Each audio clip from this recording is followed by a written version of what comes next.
गन्ने के जूस से जो इथेनॉल बनेगा उसके ऊपर हमारी स्कूटर, ऑटो रिक्शा और कार चलेगी।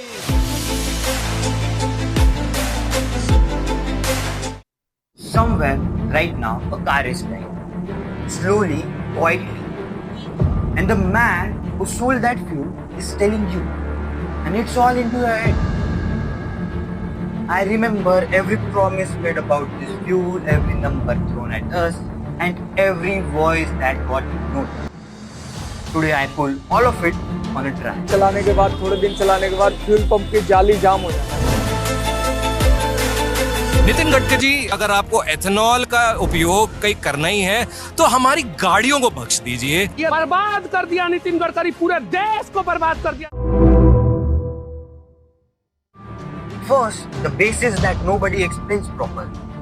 What's in your tank isn't 100% petrol. 20% of it is ethanol, mostly distilled from sugarcane, rice, and maize. The story is older than you think. It began in 2003 with E5, then E10 in 2019, and government promises E20 by 2030. That 2030 target arrives 5 years early. Ask yourself question: what happens when the government moves 5 years faster than its own plan? Is that efficiency or it's a warning? Almost immediately, machines across the country started seeing the same handful of complaints walk through their doors again and again. And the anger wasn't manufactured. These were the real peoples watching their machines they saved years to buy start falling on them. Hundreds of these complaints filled up online within days. Reduced mileage, hard starts, expensive repairs. Not one story, a pattern.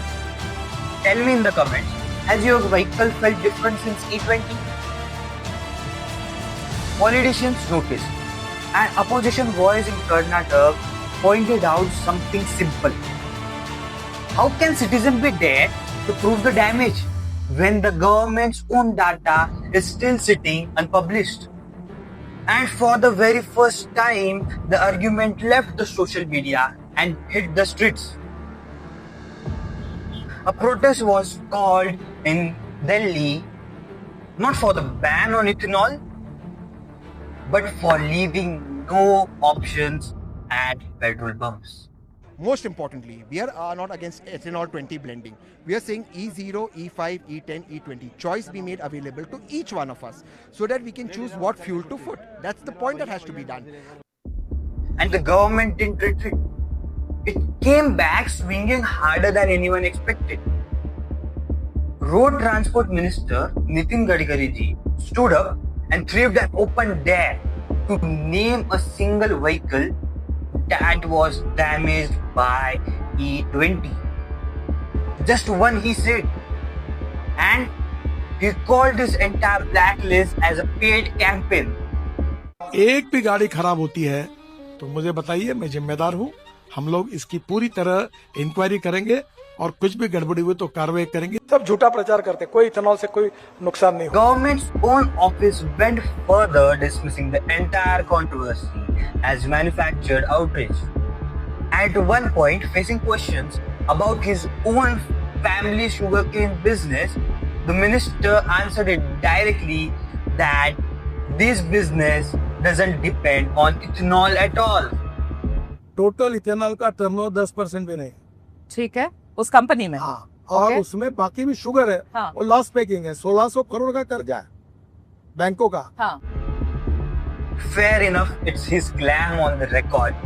But when policymakers' own family owns a sugarcane factory and sugarcane is the backbone of ethanol, the question doesn't disappear because it was answered once. On July 2nd, the Ministry of Petroleum released an official note flatly insisting that there was no mileage drop at all. So who's actually winning? let's go straight to the lab. Before I show you the real numbers, take a guess. How much extra fuel do you think E20 fuel burns compared to E10? Tell me in the comments fast. India's own automotive testing body ran the numbers. They're finding prolonged E20 using vehicles designed for E10 can gradually wear down the rubber parts inside your engine. Metal parts largely fine. Emissions within legal limits. But engine durability weren't even consistent across manufacturers. And on the two-wheelers, the vehicle most Indians depend on Delhi, fuel consumption measurably increased 2 to 6% higher than E10. That's not a rumor, that's lab result. And remember, only the vehicles built after April 2023 were even engineered for this fuel.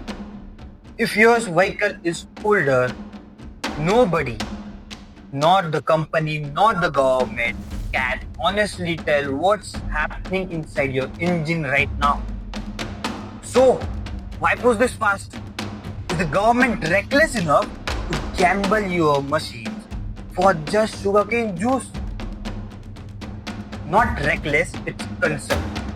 India spends around 22 lakh crore rupees every single year importing fossil fuels.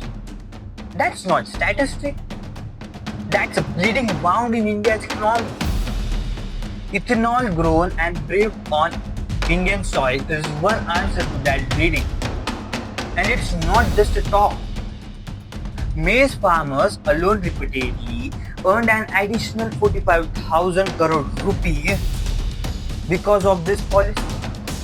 Brazil में 27% 2070 से ethanol petrol में डालते हैं. Now, look at Brazil, a country actually ahead of India on ethanol. There you can still choose your blend and you pay less for higher ethanol options. So here's my question for you. If you had to pick one demand from the government, which would it be? Comment choice if you would pick your own fuel, or comment discount if you accept E20 but want a fair price for the risk you are taking.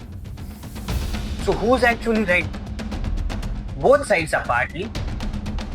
Ethanol blending isn't a scam invented to hurt you, but sprinting 5 years ahead of your own roadmap with leaving zero choices at petrol pumps, no guarantee, no honesty about older vehicles. That was never confidence, that was arrogance. Subscribe if you want the truth before the noise gets to it. See you in the next one. RRSD.